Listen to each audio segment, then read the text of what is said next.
I've been gay for pretty much most of my life, and when I first realised, I was like 8, 9.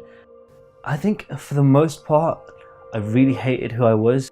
I was so scared to say anything, and I'm pretty sure every other 8-year-old as well was petrified of admitting they were gay. So no one talked about it. It was quite a difficult upbringing.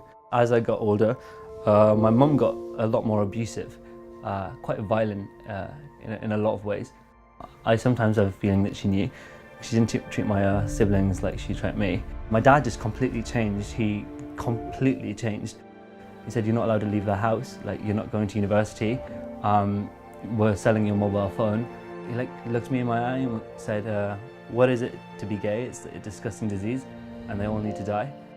I knew that he knew, and I knew he was going to do something about it. So I kind of made a plan to get out of there as soon as I could.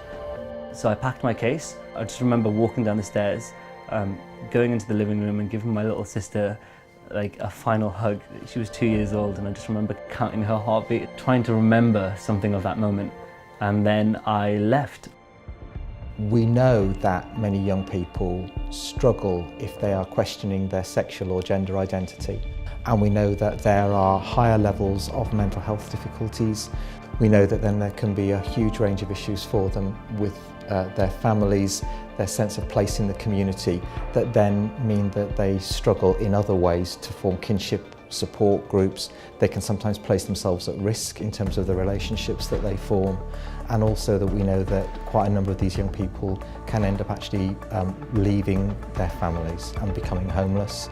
And I remember just being freezing and absolutely starving and just scared for my life. I felt really, really, really vulnerable.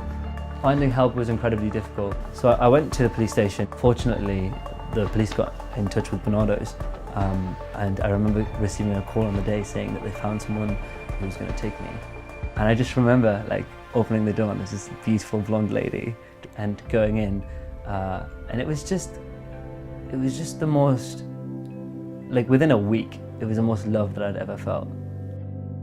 Our vision for LGBTQ young people through the work of Barnardo's is that young people feel safe, supported, and are able to celebrate their diversity.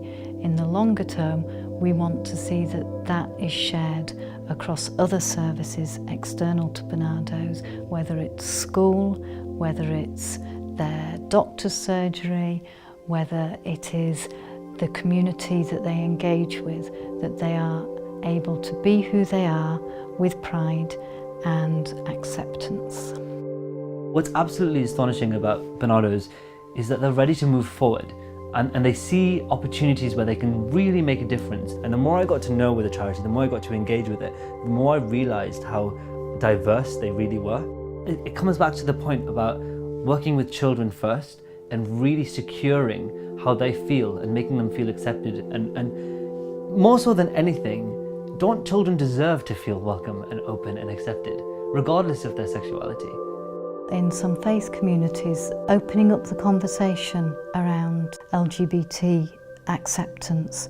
We're not looking to discredit anybody's teachings, but we are wanting faith communities to consider the safety and security of the people in their community and accept that bullying is not okay at any level for any person, including LGBT people. Many young people don't feel comfortable sharing their identity, being out within, whether that's the school community or wider community. So to have that safe space to enable young people to be themselves, to also be able to ask questions and have conversations and receive support. Some young people might just want that safe social space. It's so important to have these kind of safe spaces in the school more so than anything. People within their own cultures are kind of becoming more closed off from each other. It's so important that at a school level, all children learn that it's okay and it's normal and it's safe to be LGBTQ. It's so important because so many people won't get that from their parents. They won't get that from their family, and they won't get that from the environment around them. So school, the one thing that we can control, we have to take advantage of that. Too many kids are dying. I don't think you can underestimate, though, that the importance for individuals are finding out who they are and feeling assured and comfortable in their own skin so that they can then go on and live their lives. And that really is where our services fit in. And sometimes I think about my life without Barnardo's. I probably would have suffered a lot more. I wouldn't be as confident with who I am, like right now. I wouldn't have had that space to just understand that I can be who I am and know that someone somewhere loves me unconditionally. And just feeling that you're worth something to someone. That feeling of just knowing that I can pick up the phone wherever I want. It's irreplaceable and it's priceless. We know that there is a real need out there. There aren't that many local authorities where we have found the funding available to support this, but we've developed a real competence and expertise, and we're just so keen to see it rolled out now across the country.